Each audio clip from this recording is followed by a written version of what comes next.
The problem isn't that Star Trek Discovery is terrible.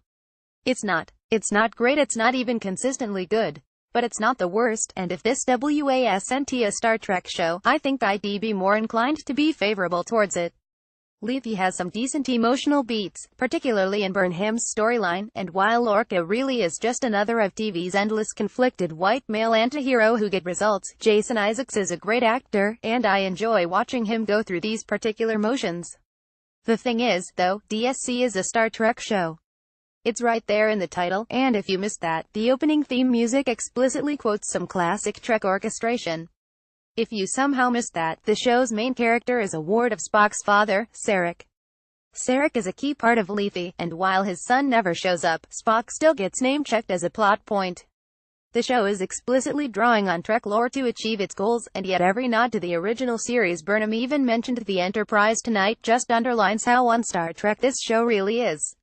That's a tricky criticism to make, admittedly. And it's not even the show's biggest problem. But the constant awareness of where these stories fit in the franchise timeline makes it impossible to judge DSC on its own terms. I can't appreciate what it does right because I'm routinely distracted by the weird, pointless, or outright bad choices the writers have made. We're 6 episodes in, and I'm still getting annoyed at how advanced the technology is for a series that's ostensibly set 10 years before the original Trek. Hell, we even see what's basically a holodeck tonight. What's the point of setting it in the past if you aren't going to actually use that period to your advantage? The reveal in the pilot that Burnham had a connection to Sarek was defensible.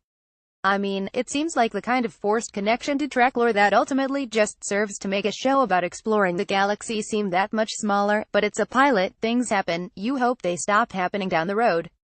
Lethe doubles down on the Sarek connection when the Ambassador's ship is damaged by a Vulcan logic extremist. Sarek's wounded Catra calls out to Burnham, who convinces Lorca to go on a rescue mission to save him.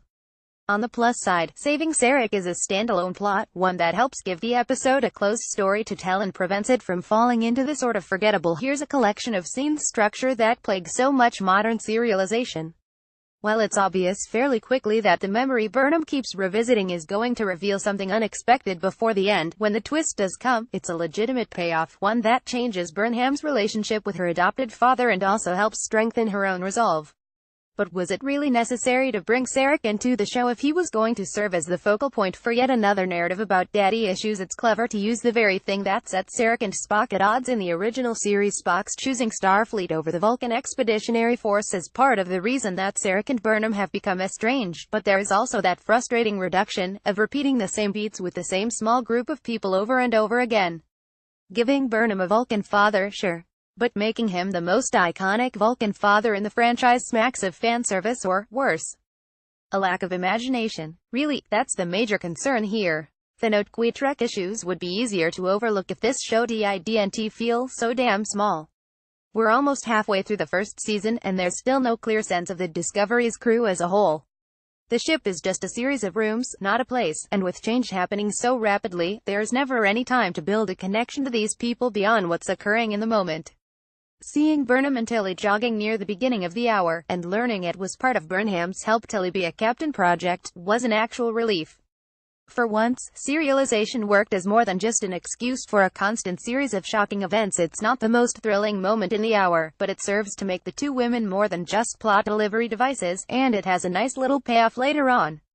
Stuff like this is rarely exciting, but it's part of the critical work a show needs to do to create an environment that's greater than the sum of its parts.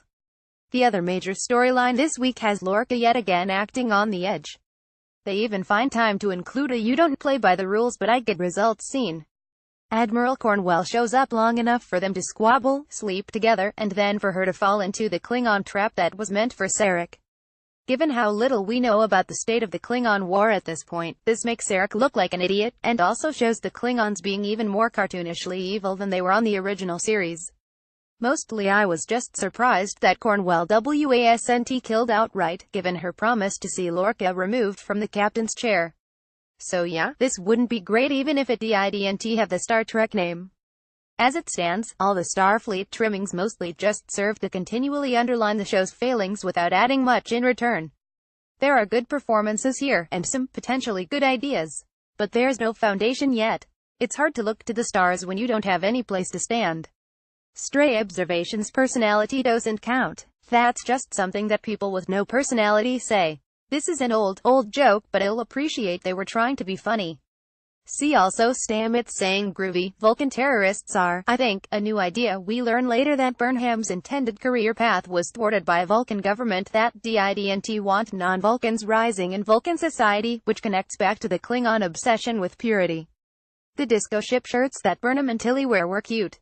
Ash Tyler is now a regular member of the crew in the cast, and Lorca, because he lives on the edge, promotes the lieutenant to be the new head of security, thus adding to the impression that there are maybe a dozen people aboard the Discovery, if that. Everyone else is a hologram.